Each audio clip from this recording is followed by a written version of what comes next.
vamos a empezar leyendo. ¿Y qué les parece si leemos precisamente 1 Corintios capítulo 11? Vamos a 1 Corintios capítulo 11. Vamos a leer a partir del versículo 16. Así que apunta allí. Vamos a leer del versículo 16 al versículo 30. 1 Corintios 11, del 16 al 30. Y bienvenidos todos los que nos acompañan. Y como siempre, pues te invitamos para que comentes, para que aportes y para que todos seamos edificados como cuerpo mutuamente y seamos nutridos por el Señor, ¿vale? O sea, eso es importantísimo. Ok, vamos allá. Versículo 16 dice: con todo eso, si alguno quiere ser contencioso, nosotros no tenemos tal costumbre ni las iglesias de Dios. Pero al anunciaros esto que sigue, no os alabo, porque no os congregáis para lo mejor, sino para lo peor. Pues en primer lugar, cuando os reunís como iglesia, oigo que hay entre vosotros divisiones, y en parte lo creo. Porque es preciso que entre vosotros haya disensiones, para que se hagan manifiestos entre vosotros los que son aprobados. Cuando pues os reunís vosotros, esto no es comer la cena del Señor. Versículo 20, fíjense lo que les dice el apóstol Pablo a los Corintios. Cuando pues os reunís vosotros, esto no es comer la cena del Señor. O sea, ellos decían, nos reunimos y celebramos la cena del Señor, y el apóstol dice, no, ustedes no están celebrando la cena del Señor, y les voy a explicar por qué. Versículo 21, porque al comer, cada uno se adelanta a tomar su propia cena, y uno tiene hambre y otro se embriaga. Pues que no tenéis cosas en que comáis y bebáis, no tenéis casas en que comáis y bebáis, o menospreciáis la iglesia de Dios y avergonzáis a los que no tienen nada. ¿Qué os diré? ¿Os alabaré? Esto no os alabo, porque yo recibí del Señor lo que también os he enseñado, que el Señor Jesús, la noche que fue entregado, tomó pan, y habiendo dado gracias lo partió y dijo, tomad, comed, esto es mi cuerpo, que por vosotros es partido, haced esto en memoria de mí. Asimismo tomó también la copa, y después de haber cenado, diciendo, esta copa es el nuevo pacto en mi sangre, haced esto todas las veces que la bebiereis en memoria de mí. Repito, asimismo tomó también la copa, después de haber cenado, diciendo, esta copa es el nuevo pacto en mi sangre, haced esto todas las veces que la bebiereis en memoria de mí. Así pues, todas las veces que comiereis este pan y bebiereis esta copa, la muerte del Señor anunciáis hasta que Él venga. De manera que cualquiera que comiera este pan o bebiera esta copa del Señor indignamente, será culpado del cuerpo y de la sangre del Señor. Por tanto, pruébese cada uno a sí mismo. ¿Ya vieron? Y coma así del pan y beba así de la copa. Porque el que come y bebe indignamente sin discernir el cuerpo del Señor, juicio come y bebe para sí. Por lo cual hay muchos enfermos y debilitados entre vosotros, y muchos duermen. Por lo cual, ¿cómo dice? Por lo cual hay muchos enfermos y debilitados entre vosotros, y muchos duermen. Ok, perfecto. Pues bueno, ¿cómo le llamamos hoy a esta palabra? Puedes ponerle entendiendo el cuerpo. Entendiendo el cuerpo. Miren, aprovechamos esta jornada y creo que esta palabra va de acuerdo a lo que venimos trabajando todos estos días anteriores, todas estas semanas. Acuérdense que estamos viendo problemas terrenales comunes de una iglesia, pero que es eterna. Y entonces, aquí el apóstol Pablo nos muestra algo interesantísimo. Nos deja ver en la carta de los Corintios que está sucediendo algo en lo que se ha denominado, se le ha llamado la cena del Señor. Y creo que es bueno que podamos nosotros entender mejor esto, porque además vamos a notar que el apóstol Pablo nos deja unas luces importantísimas de lo que realmente esta cena significa. Y esto me parece que es bien importante que nosotros lo podamos entender, porque parece que el apóstol Pablo, lo que vio que ellos hacían, obviamente no le gustó, porque estaba trayendo unas consecuencias terribles para la iglesia. Entonces, vamos a empezar a leer y ahora vamos versículo por versículo. Vamos al versículo 16 y vamos a ver cómo el apóstol Pablo arriba a esto que está sucediendo en esta iglesia. Y dice el versículo 16, dice: con todo eso, si alguno quiere ser contencioso entre nosotros, no tenemos tal costumbre. Nosotros no tenemos tal costumbre, ni las iglesias de Dios. Qué buena manera de empezar a arribar esto. ¿Por qué? Porque el apóstol Pablo, en el contexto de esto que está hablando, viene hablando del orden del hombre y de la mujer. Y es interesantísimo porque el apóstol Pablo, él mismo da una luz de la característica de un ministro competente y aprobado, y de un buen edificador. Él dice: si alguno quiere hacer contienda por todo esto que estoy diciendo y que voy a decir, quiero decirles que esa no es nuestra intención. No queremos ser contenciosos. O sea, no tenemos el interés de pelear por nada de esto que estamos hablando. ¿Qué era lo que está el apóstol Pablo hablando en el contexto? En el contexto, el apóstol Pablo no está, escucha esto, no está imponiendo nada, sino que está trayendo luz a una iglesia, está trayendo luz sobre el reino de Dios a una iglesia, que es la iglesia de los Corintios.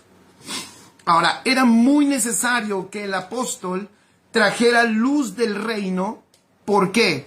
Porque lo que estaba sucediendo, y ya lo hemos visto en las semanas anteriores, en esta iglesia de los Corintios, es que la cultura de aquel tiempo estaba de hecho gobernando a la iglesia. Y escribe esto ahí en tus notas. Por eso es muy necesario, es indispensable vivir la vida de Cristo en nosotros, que la vida de Cristo sea vivida en nosotros. O sea, Cristo vive, está impartido, pero es bien importante que esa vida crezca. Es bien importante, pon allí, que entendamos que esto se trata de un reino, no de una religión. Es bien importante que vayamos a la madurez, que crezcamos en esta realidad. ¿Por qué? Porque la cultura de este mundo, o mejor dicho, ¿verdad?, la subcultura o la contracultura de este mundo, solo puede ser contrarrestada con el reino de Dios. Entonces, escribe allí, era muy necesario que el apóstol Pablo trajera orden a la iglesia, porque no está el apóstol Pablo estableciendo nuevas ordenanzas de comportamiento. Lo que el apóstol está haciendo es trayendo principios del reino de Dios, y estos principios del reino iban a traer orden en una iglesia, u orden en esta iglesia, y por supuesto que el reino de Dios trae orden a la iglesia de Cristo en cualquier tiempo. Entonces, recordemos que el reino de Dios, escribe allí, es cultura, pero mejor dicho, el reino de Dios es la supracultura. El reino de Dios es poderoso, amados. Escuchen esto, por eso es importante salir de la religión. Es indispensable. Y el Señor lo está haciendo. Mira, yo te voy a decir, el Señor, su Espíritu Santo en nosotros, tiene la maravillosa intención de ¿qué? De enseñarnos que ya hemos sido trasladados de las tinieblas al reino de su amado Hijo, y también el Espíritu Santo es el que tiene la más fuerte intención y el empeño y la comisión de enseñarnos a vivir en ese reino. Entonces, el orden que el apóstol Pablo, escuchen esto, el orden que el apóstol Pablo está trayendo a esta iglesia no es ningún tipo de orden fíjense lo que voy a decir, para hacer nuevas legislaciones eclesiásticas. Porque si leen el contexto de estas cartas de los Corintios, es donde muchas veces se ha tomado más para traer ahora legalismos a la iglesia. El hombre no debe de hacer esto o no debe de vestir así, la mujer no debe de hacer esto o no debe de vestir así, o el cabello del hombre debe de ser así, el cabello de la mujer debe de ser así, no se debe de pintar o sí se debe de pintar. Y entonces, fíjense qué interesante, lo que el apóstol Pablo le enseña a esta iglesia para que sea libre de la cultura o la contracultura del mundo. ¿Por qué la cultura del mundo es una contracultura? Porque va contra la cultura del reino de Dios. De hecho, el reino de Dios, lo vuelvo a decir, es cultura. ¿Qué es cultura? Para entenderlo mejor, rápidamente, mira, cultura, y sacado del diccionario, lo voy a leer tal cual. Es el conjunto de toda forma y expresión de una sociedad o de un reino. ¿Ya vieron? Es el conjunto de toda forma y expresión de un reino o de una sociedad. La cultura incluye costumbres, prácticas, códigos, normas, reglas. La cultura es el conjunto de valores, normas y patrones a través de las cuales miramos el mundo que nos rodea. Por eso, una persona que está creciendo y aprendiendo, conociendo el reino de Dios, lo que empieza a suceder en su vida es que empiezan a cambiar los estándares. Empieza también a cambiar la forma de ver el mundo, porque la manera de ver el mundo de las personas tiene que ver con la cultura que porta o la cultura que lo gobierna. Por eso el reino de Dios, escribe allí, es una supracultura. El reino de Dios es una cultura gobernante. Porque estoy diciendo esto, no me he salido del tema, ¿eh? Estoy tratando de que podamos entender mejor qué está haciendo el apóstol Pablo. El apóstol Pablo no está corrigiendo nada que tenga que ver con sacar la cultura griega y meter ahora como que una cultura judía. El apóstol no está interesado en meter cultura judía, ni cultura romana, ni ningún tipo de cultura. El apóstol Pablo está tratando de que la iglesia entienda que ha ingresado a un reino donde los estándares de ese reino son otros, donde los valores y las prioridades del reino de Dios son totalmente diferentes. Por eso el apóstol, cuando él está trayendo esta corrección, él dice, yo les enseño cómo es, de acuerdo al reino, pero aún así, mi intención, como lo acabamos de leer, es no contender con nadie. No tengo la costumbre de estar contendiendo con nadie, aunque en esa cultura griega, sí había una costumbre. Ellos incluso debatían por filosofías, debatían por teorías, debatían por pensamiento, por todo debatían. Esa cultura estaba empezando a gobernar esta iglesia. Entonces el apóstol dice, esto que estoy trayendo, esto que estoy enseñándoles, no es para contender, porque nosotros no tenemos esta costumbre, ni la iglesia de Dios. ¡Qué maravilloso! Entonces, el reino de Dios es una supracultura, está por encima de todas. ¿Por qué? Porque el reino de Dios es superior.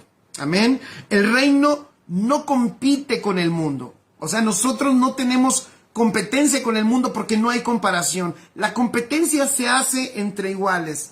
El reino de Dios es una cultura gobernante que está sobre todo, que es eterna, y la contracultura del mundo, nada más para terminar y cerrar este aspecto del reino, la cultura del mundo fue creada por el hombre caído. Pon allí, el hombre caído, cuando queda desconectado de Dios, queda desconectado de la fuente, por consecuencia, queda desconectado del reino de Dios y queda fuera de él. Entonces el hombre empieza a crear su propia cultura o culturas.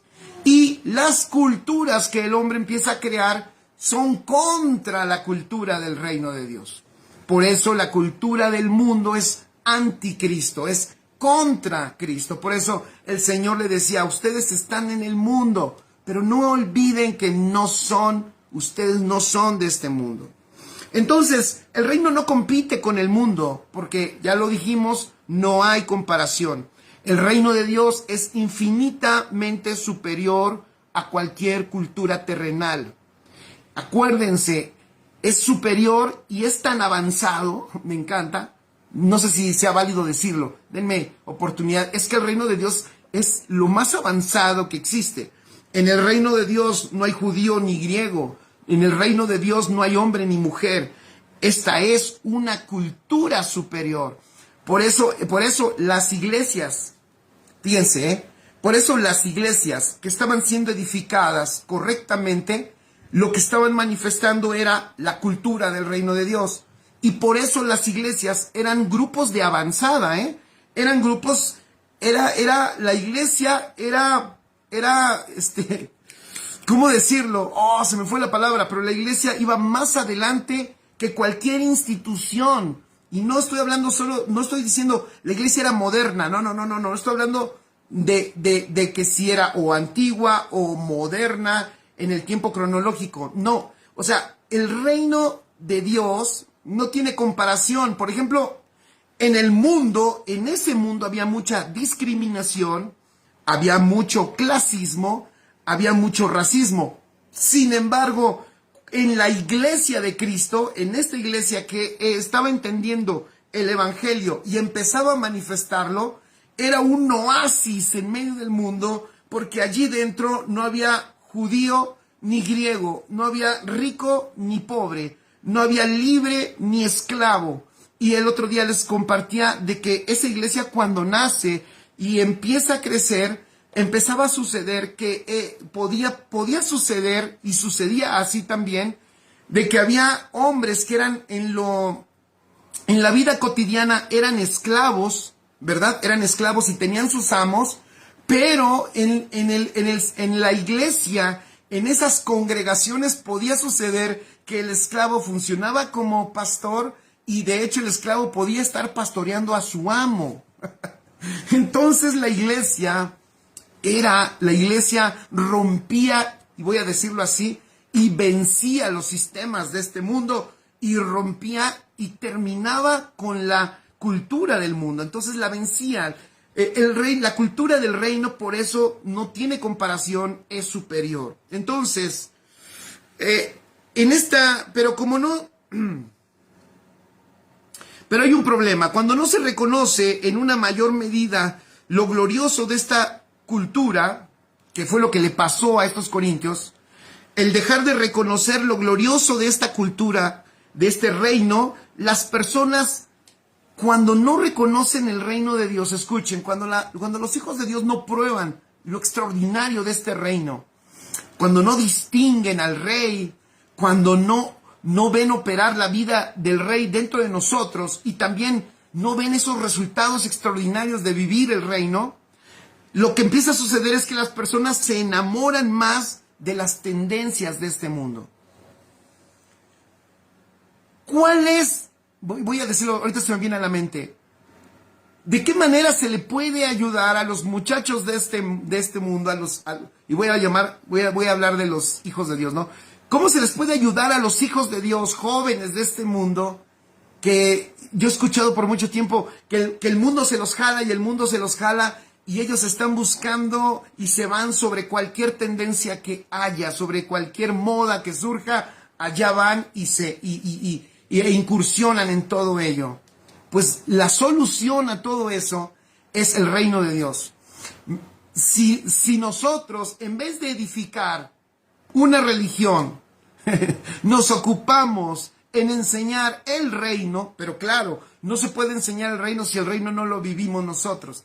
Si vivimos ese reino y lo podemos impartir y compartir, y la iglesia lo conoce, crece en ese reino, lo disfruta y lo experimenta, entonces no se enamorarán de ninguna tendencia del mundo. Lo que el apóstol Pablo aquí en el contexto está trabajando está tratando de sacar a esa iglesia de las tendencias de su mundo actual en las que ellos vivían. Esa es la realidad.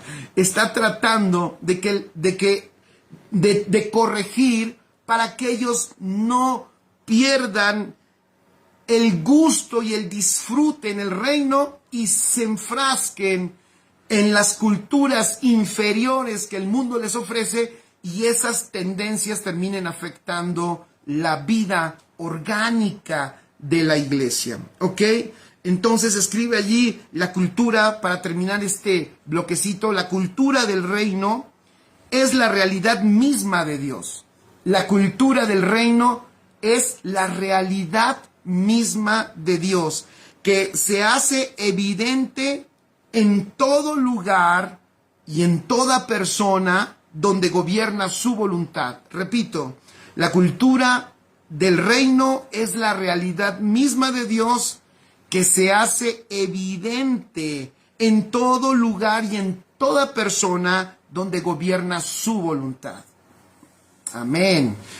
Por eso, qué importante. El reino de Dios no es un mensaje. No podemos pensar que porque yo predico el reino, entonces el reino se va a manifestar. No es porque lo predico, aunque se debe de predicar, que es lo que acabo de decir, sino que lo que hace el reino para manifestarse, chicos, no lo olvidemos, es que el reino es gobierno, es el gobierno de su voluntad en nosotros. Y cuando en nosotros o a nosotros nos gobierna Dios, cuando nos gobierna el Señor, entonces su reino se ve y se manifiesta en nosotros y a través de nosotros. Amén. Entonces, es por eso que el apóstol dice, yo no estoy contendiendo con nada de ustedes. El punto del que yo estoy enseñando es el reino, y es por eso que yo no tengo la costumbre de estar quitándoles a ustedes o diciéndoles o discutiendo cosas, sino lo que estamos haciendo es que no se enamoren de nada que no sea Cristo y su reino. La cultura del reino es la realidad misma de Dios, que se hace evidente en todo lugar y en toda persona donde es gobernado o gobernada por su voluntad. Amén. Versículo 17, vamos allá. Entonces dice el apóstol Pablo, pero bueno, vamos a seguir corrigiendo. Dile que está a tu lado, otra corrección necesaria. Dice, pero al anunciaros esto que sigue, no os alabo. Y viene algo fuerte, porque no os congregáis para lo mejor, sino para lo peor. Wow, escribe allí, congregarse no debe de ser devaluado. Repito, congregarse no debe ser devaluado. Y yo sé que aquí hay personas que se congregan con nosotros a través de estos medios. Pues quiero decirte, y lo sabes, porque no solo lo hemos dicho, sino lo hemos manifestado, te amamos y valoramos. Valoramos como no tienes idea, lo vuelvo a decir, cada vez que estamos en estos tiempos. Para nosotros es muy valioso, muy, muy valioso. Y eso no por nosotros, sino por lo que vemos de Dios a través de estos tiempos y que Dios está haciendo con cada uno de ustedes. Entonces, congregarse, pone allí, no debe ser devaluado. El apóstol Pablo entonces aquí dice, porque congregarse en el reino escribe, una persona entendida en el reino, congregarse es lo mejor, es para lo mejor. Hay muchos aspectos que nos da el que estemos juntos hoy, ahorita, aquí tú conmigo, yo contigo, unidos en el Espíritu. Si nosotros entendemos el valor de esa unicidad en Cristo y somos sabios y entendidos de lo que sucede cuando el cuerpo está sincronizadamente unido, no vamos, yo te voy a decir, no vamos a querer dejar de estar juntos, no vamos a querer dejar de hablar, no vamos a querer dejar de compartirnos mutuamente, no vamos a querer dejar de poder absorber y tomar de la gloriosa vida que tú tienes en Cristo. Por eso vuelvo a decir, es bien importante, importantísimo, que tú escribas, que si algo Dios está poniendo en tu corazón, tú lo pongas allí y digas, pastor, gracias, o no, gracias, no, o sea, pastor, mire, esto, pienso que esto también el apóstol o el Señor nos está enseñando hoy, y tú lo puedas poner.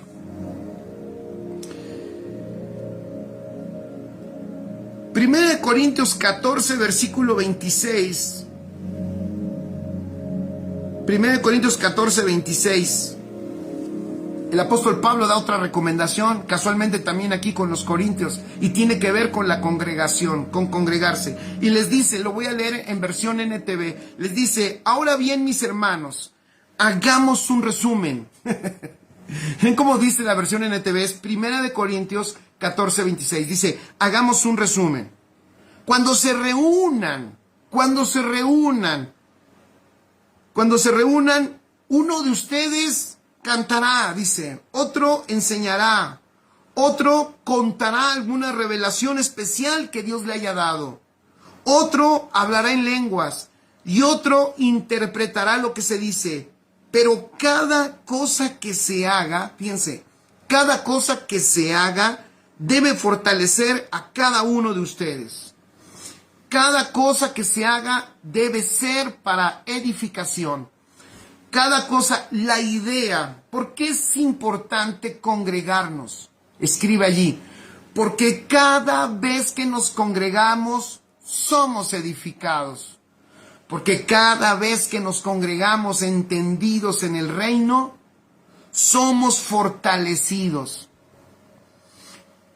Porque cada vez que nos congregamos, por eso el apóstol Pablo, lo que va a decir más adelante no es cosa de niños, Estaba yo meditando, porque miren lo que dice más adelante. Bueno, vamos a leerlo. Dice, pues en primer lugar, versículo 18, cuando os reunís como iglesia, oigo que hay entre vosotros divisiones, y en parte lo creo, porque es preciso que entre vosotros haya disensiones, para que se hagan manifiestos entre vosotros los que son aprobados. Wow. O sea, el apóstol dice, ustedes no se están reuniendo para lo mejor, para lo correcto, y se están perdiendo de una gran verdad. Escribe allí. Nunca, pon allí, nunca después de una reunión eres el mismo. Lo vuelvo a repetir, nunca después de una reunión eres el mismo. Ni siquiera la reunión de Navidad con tu familia. Nunca después de una reunión eres el mismo. Y esto es un misterio, te lo voy a decir de esta manera. Y no sé al 100% explicarte por qué, aunque sí algunos aspectos. Por lo que dices, por lo que te dicen, por lo que hablas, por lo que oyes, por lo que haces, por lo que disfrutas, por lo que no. Pero va más allá de eso. En la Escritura nos damos cuenta muchas veces, y no voy a hablar del significado, de la importancia de reunirse, pero en la Escritura nos damos cuenta lo importante que siempre ha sido reunirnos y estar con quién estás. Y eso sería hasta un buen momento para analizar. Está tan devaluado congregarse, voy a decirlo así, que voy a decir otro detalle, que también las personas ya no les importa en algún momento, o no sé, no les importa congregarse en cualquier lugar. Cualquier lugar es bueno para congregarse. Cualquier lugar es bueno para estar, o con cualquier persona es bueno para pasar el tiempo. Somos inevitablemente el resultado de nuestras reuniones, porque hay tantas cosas que se transmiten cuando nos congregamos, cuando nos reunimos con alguien, que no somos iguales después de ninguna reunión. Fue lo que le pasó a Eva cuando se reúne, tiene una reunión con la serpiente, y después de eso nada volvió a ser igual. Nada, todo cambió. De hecho, Por eso el ejemplo con Eva es que su reunión determinó su destino. Las reuniones tienen un peso, pon allí, de destino.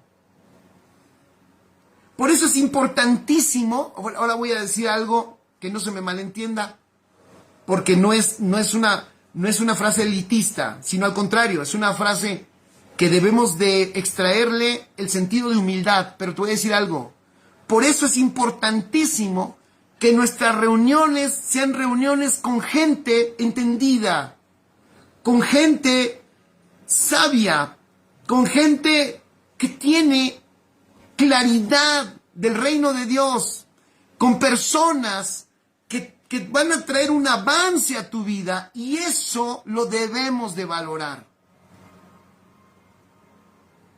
Nunca olvides esto.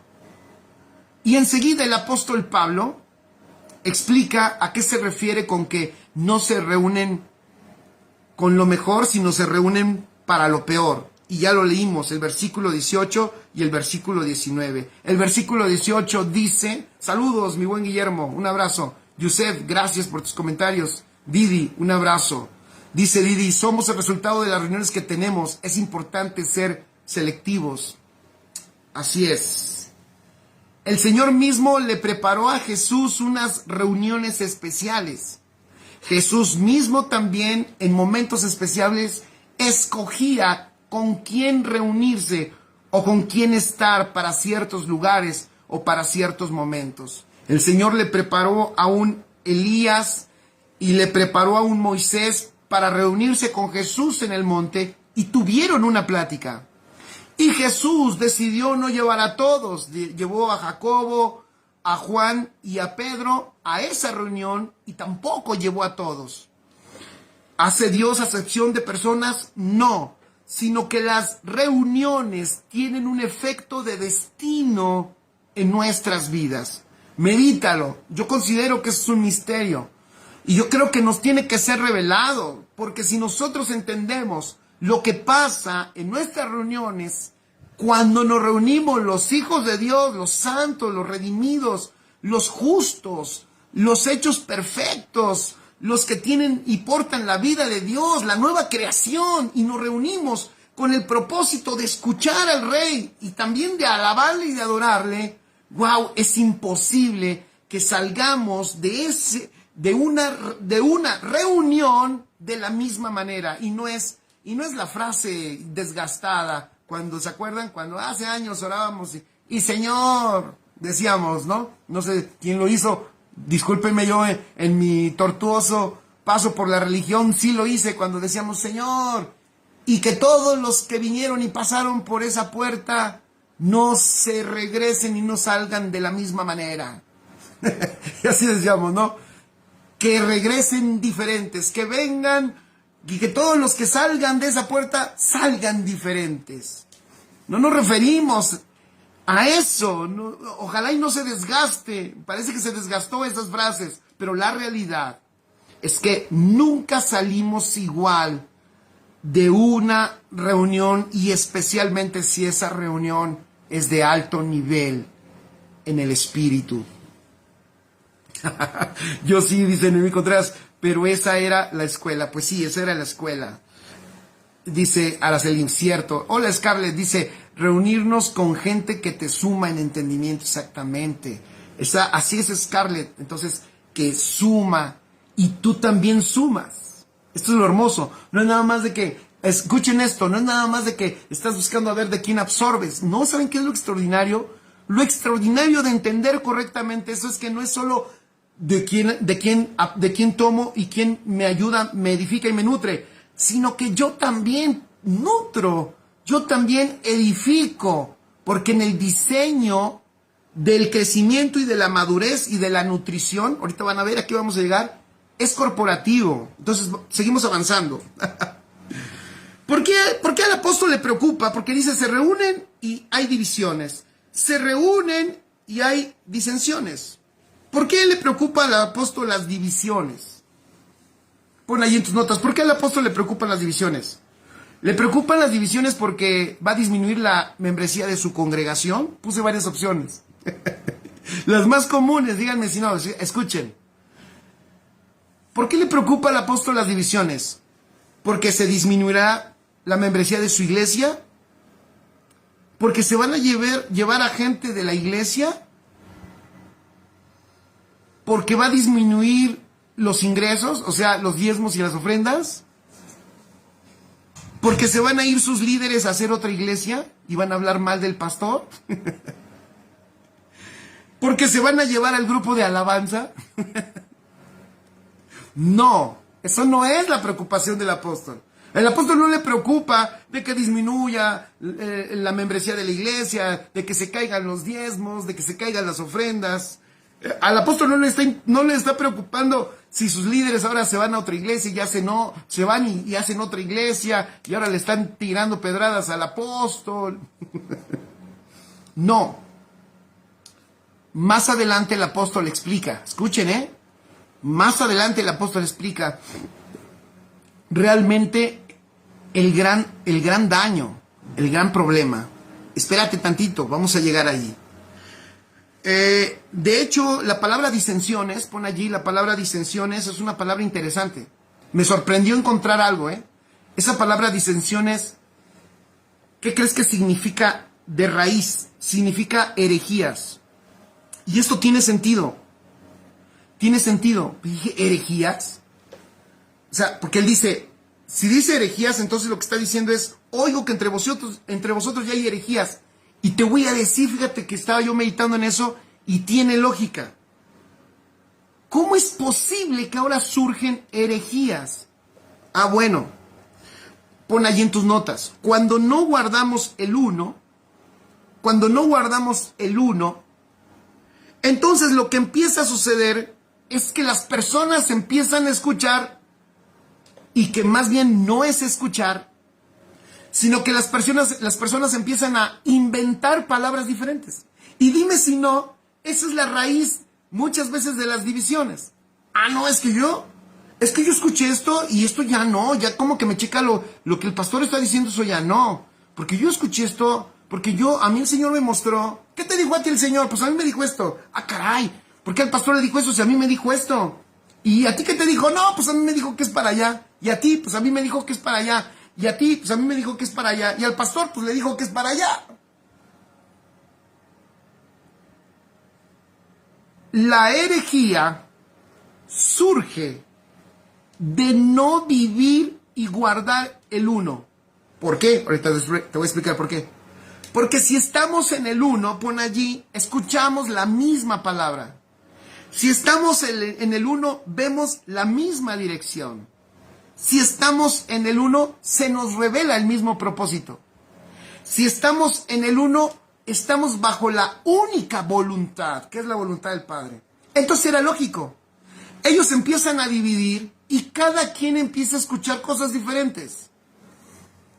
Y por consecuencia, entonces empiezan a enseñar lo que a él le parece, lo que a ella le parece y lo que a aquel le parece. Entonces el apóstol dice, ya escucho herejías. Fíjense qué importante, porque hace tiempo enseñé, hablando del uno, para quedar todas las cosas claras. Hablando del uno, escuchen esto. Tú y yo no podemos entrar al uno por nuestra propia voluntad. Fuimos introducidos en el uno por Cristo. O sea que tú y yo no podemos hacer nada por estar más unidos. El Señor nos unió por su maravillosa vida, porque nos metió en el hombre nuevo que es el cuerpo de Cristo y allí somos uno.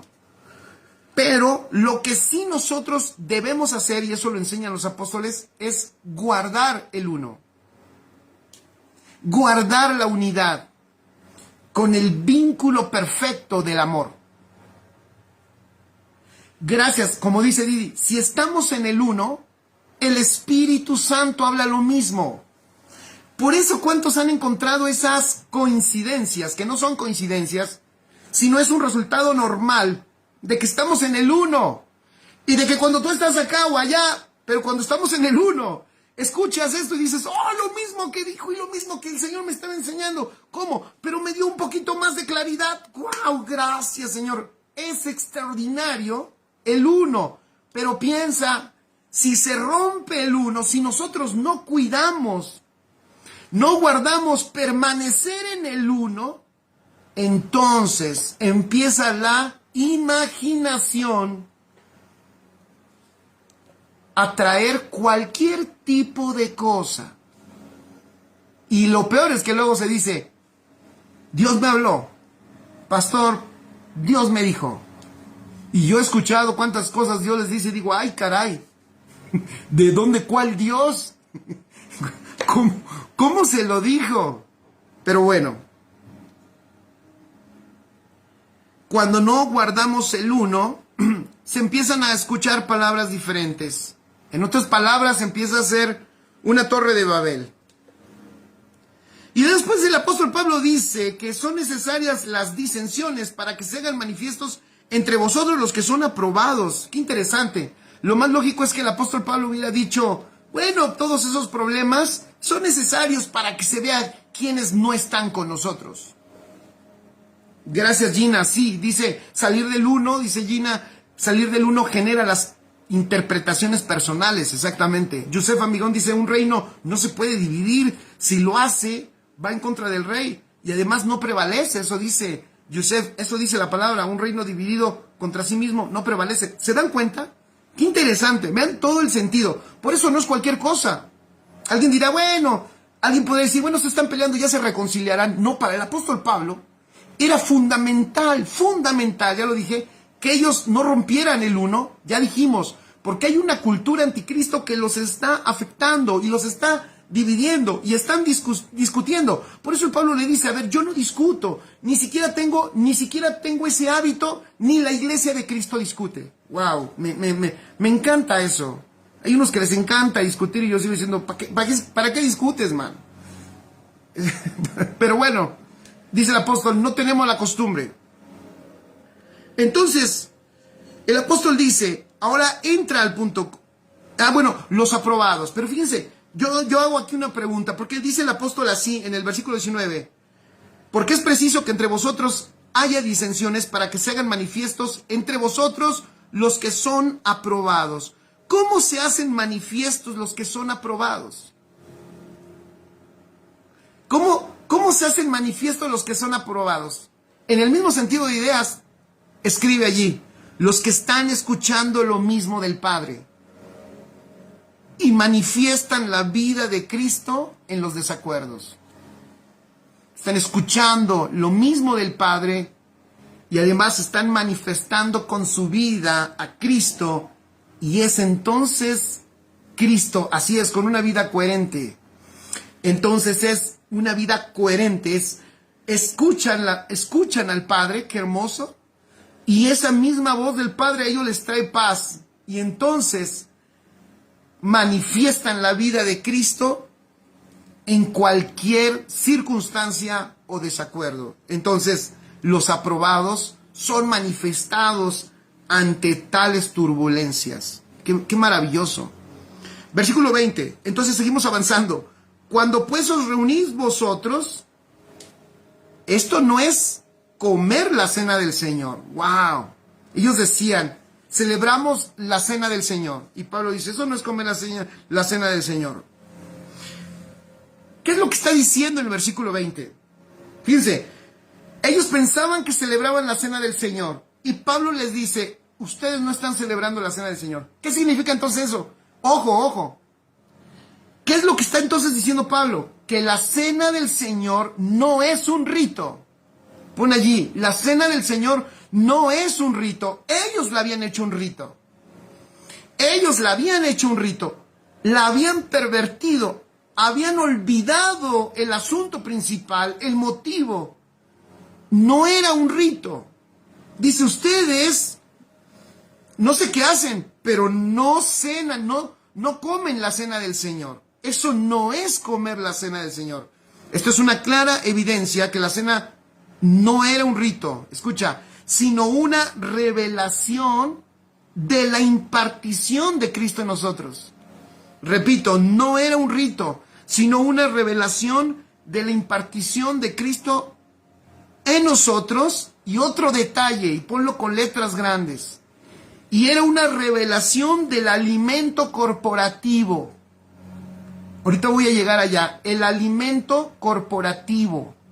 Y ese es el, fíjate, y por eso, ahora comprendo más cómo las tinieblas, Satanás, el mundo, intentan que la gente no se congregue.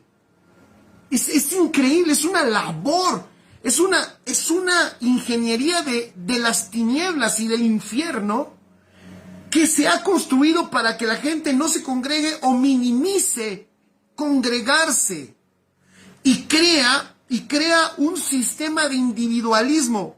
¿Por qué?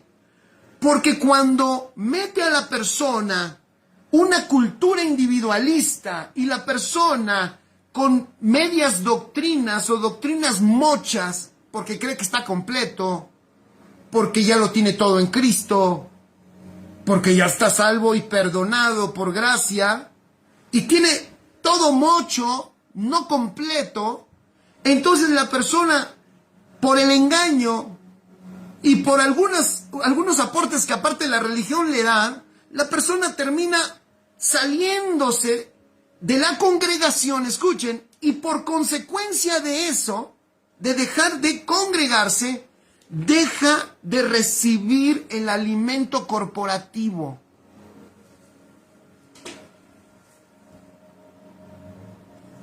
Y vamos a ver cómo lo explica el apóstol Pablo.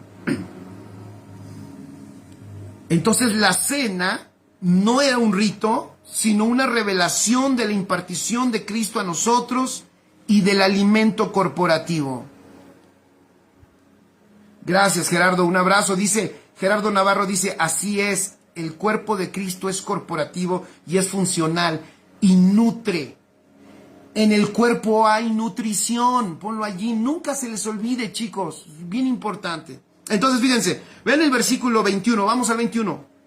Vamos para allá. Dice, porque al comer, cada uno se adelanta a tomar su propia cena, y uno tiene hambre y otro hasta se embriaga. Pues ¿qué? ¿No tenéis casas en que comáis y bebáis? ¿O menospreciáis? Subrayen eso, fíjense. ¿O menospreciáis la iglesia de Dios? ¿Y avergonzáis a los que no tienen nada? ¿Qué os diré? ¿Os alabaré? No, en esto no les alabo. ¡Wow! ¿Te acuerdas que en el principio te había dicho que esa cultura clasista, racista, discriminatoria, porque esa cultura permeaba, y acuérdate que Corinto era una ciudad cosmopolita, era un cruce de comercio de personas, de razas, de culturas que allí convergían. Pero escucha, el apóstol Pablo sabía que el evangelio es poder de Dios. Quiero decirte algo, el evangelio es poderoso. ¿Para qué? Para abrirse paso ante cualquier cultura y en cualquier lugar y en cualquier ciudad.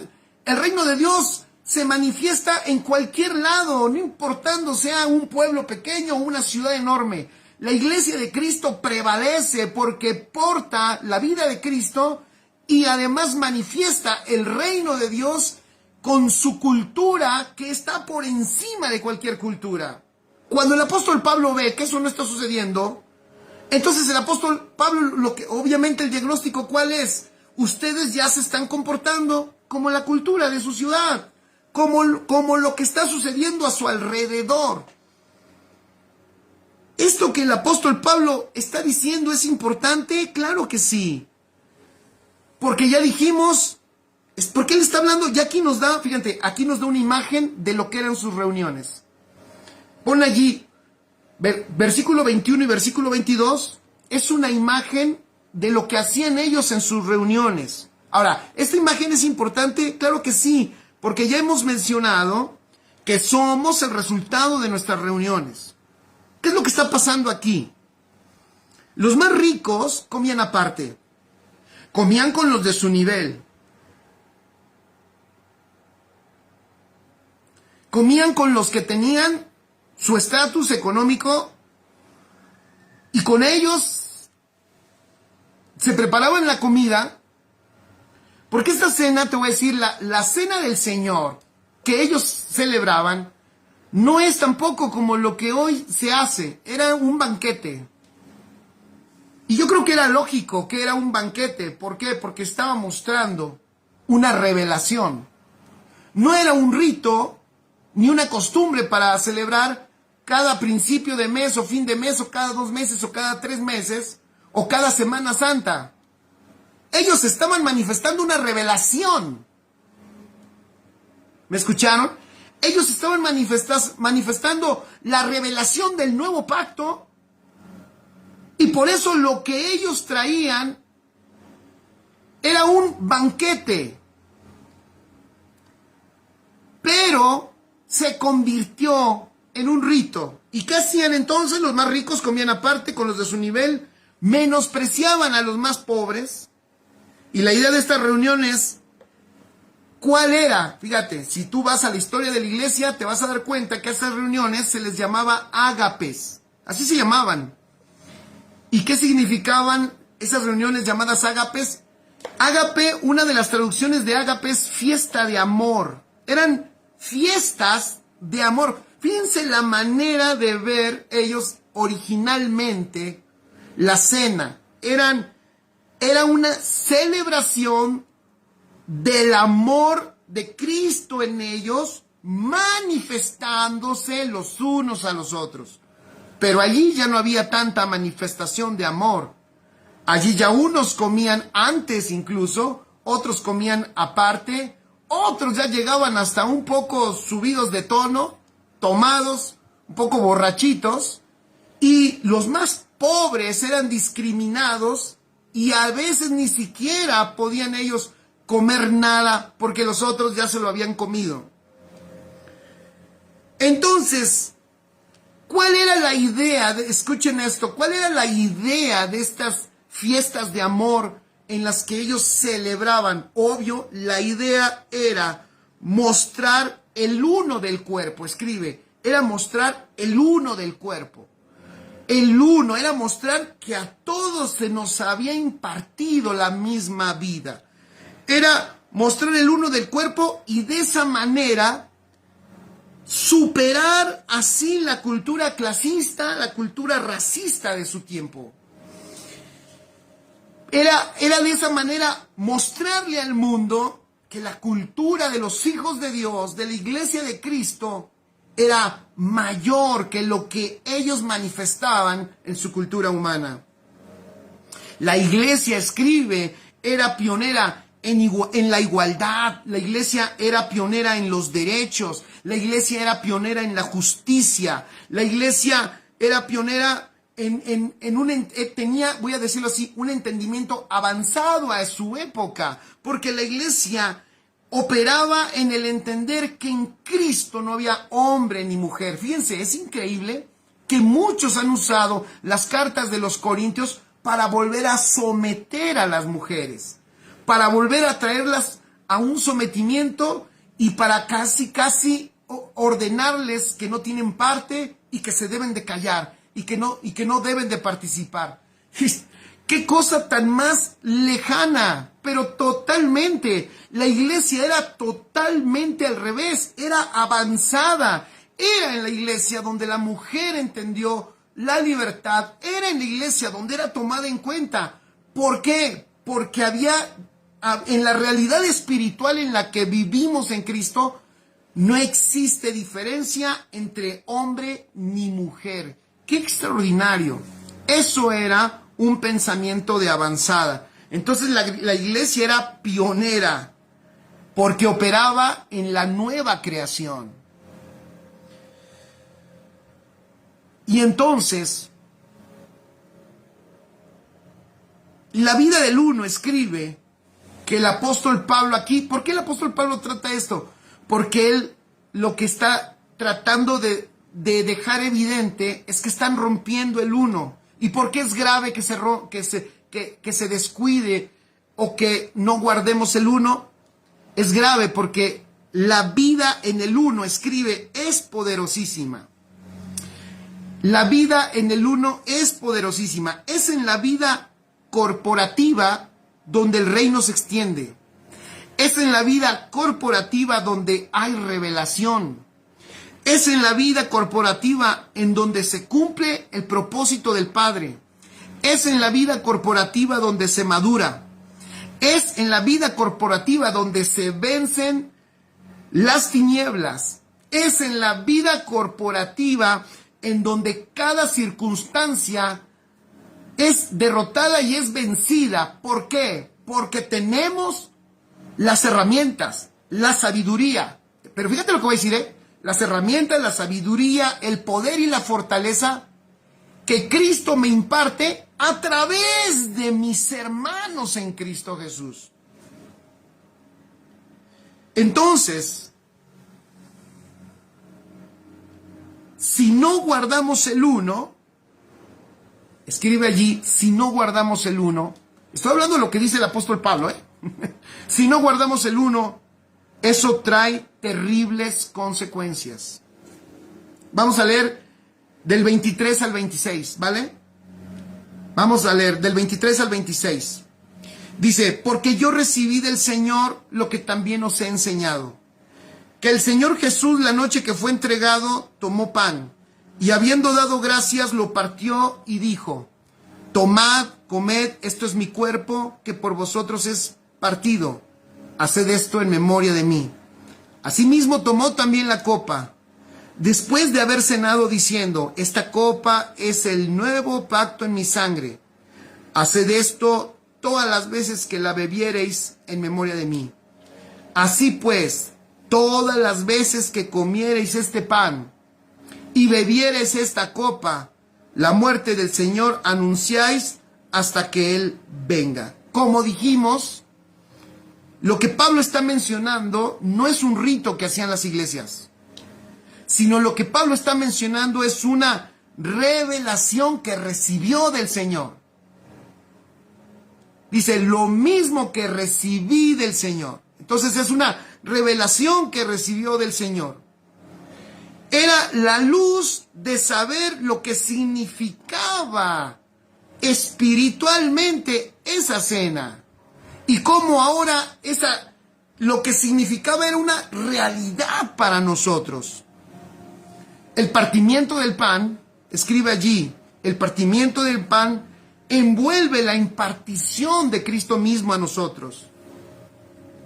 El partimiento del pan envuelve la impartición de Él mismo a nosotros. Por eso el apóstol reprueba la práctica de los corintios en esas fiestas de supuesto amor, porque ellos ya no estaban impartiendo. Fíjense, a ver si me explico. ¿Cómo para ellos es un rito? Llegó a ser un rito que no importaba cómo lo hicieran. Y cómo para el apóstol no era un rito, que el apóstol entendía, escuchen esto, que todo lo que manifestamos en nuestra vida es lo que creemos. Vuelvo a decirlo, todo lo que manifestamos en nuestra vida es lo que creemos. Si tú te preguntas, ¿por qué actúas como actúas? Hoy vas a tener la respuesta. Actúas como actúas por lo que crees. Eres resultado de lo que crees. Entonces ellos lo que estaban manifestando es que no creían en lo que había sucedido en Cristo Jesús. No creían que tenían la misma vida, al mismo Señor, que portaban la misma naturaleza y que todos eran lo mismo. No lo creían. Sí, dice Giovanni Andrés, saludos Giovanni, dice, por eso utilizan algo supuestamente bueno para meternos una mentira. ¡Wow! Está fuerte, pero es cierto. Fíjense lo que dice el apóstol Pablo. Dice, perdón, lo que escribí aquí, voy a leer unas cosas que escribí porque ya se me fue un poco el tiempo. Entonces, el partimiento del pan, lo que envuelve es la impartición de Cristo mismo.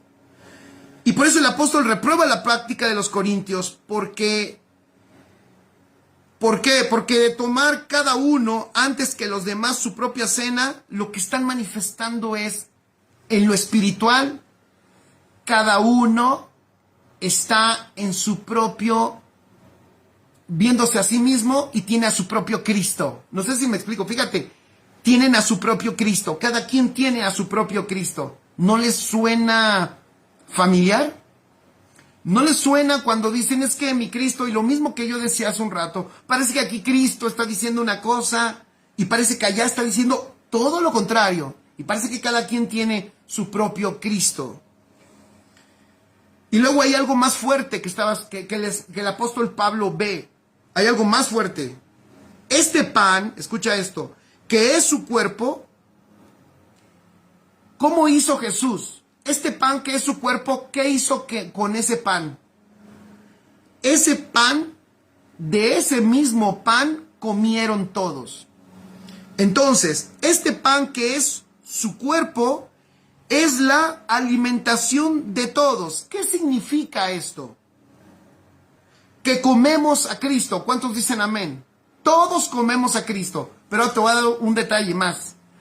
Porque esto es lo que quiere decir aquí el apóstol Pablo en esta cena, y por eso le preocupa que esta iglesia esté dividida y supuestamente, pero celebrando un rito. Porque ¿cuántos de aquí hemos entendido que el verdadero alimento para nuestra vida es Cristo? Si es así, da un like o pon corazoncitos o pon amén.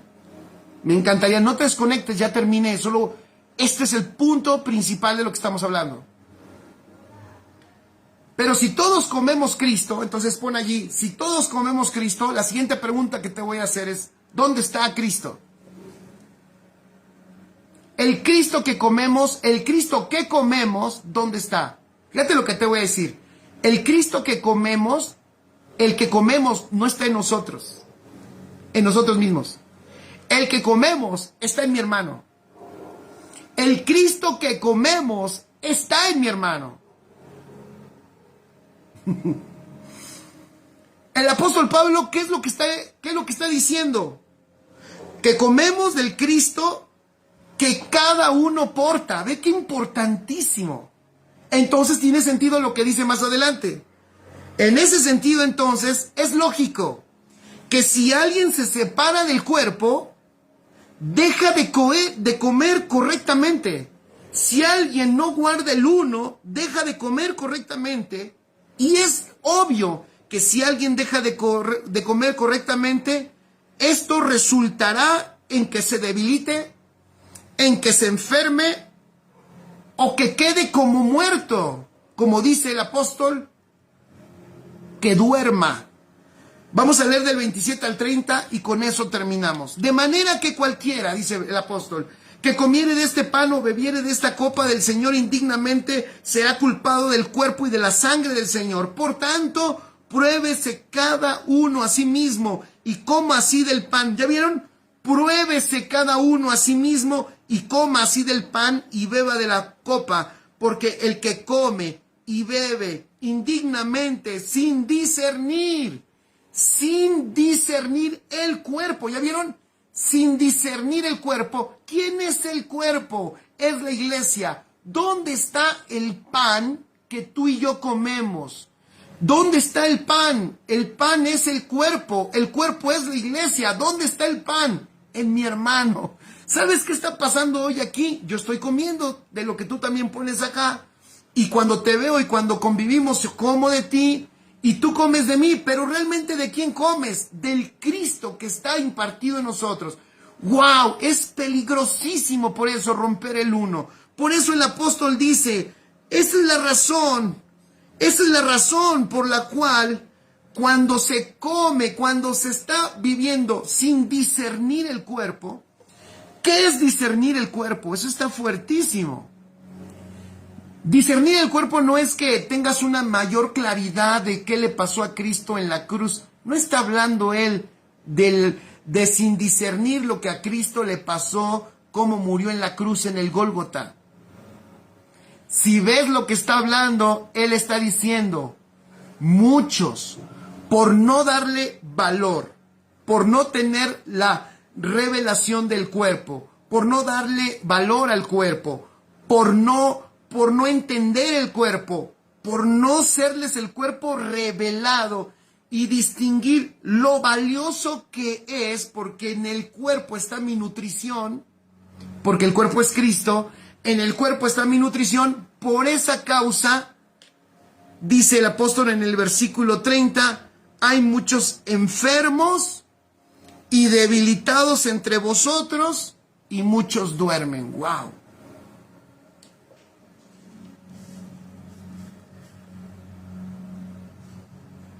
A mí me metieron miedo con el versículo 35. Perdón, el versículo 29. Era terrible. Era la manera de obligarnos. Aparece, ¿sabes a mí que me enseñaron? Ven el versículo 29. Porque el que come y bebe indignamente sin discernir el cuerpo del Señor, juicio come y bebe para sí. A mí me habían enseñado que si yo llegaba con un pecado, eso era comer, y tomaba la Santa Cena. Si yo llegaba con un pecado, en pecado, imagínense, ¿cómo puede estar un hijo de Dios en pecado? Pero así me enseñaron, que yo podía estar en pecado, imagínate. Y luego si tomaba la cena y yo estaba en pecado, entonces me hacía culpable, como si yo hubiera matado al Señor, y entonces, en vez de comer pan y vino, comía juicio para mí. Entonces me podía esperar una catástrofe, una condenación, una muerte repentina, una enfermedad, algo terrible, porque estaba comiendo juicio. ¿Saben qué significa juicio? Literalmente, juicio significa separación. Y de nuevo, si tú la palabra juicio, la palabra juicio la interpretas como separación, yo hago una propuesta diferente de ese pasaje.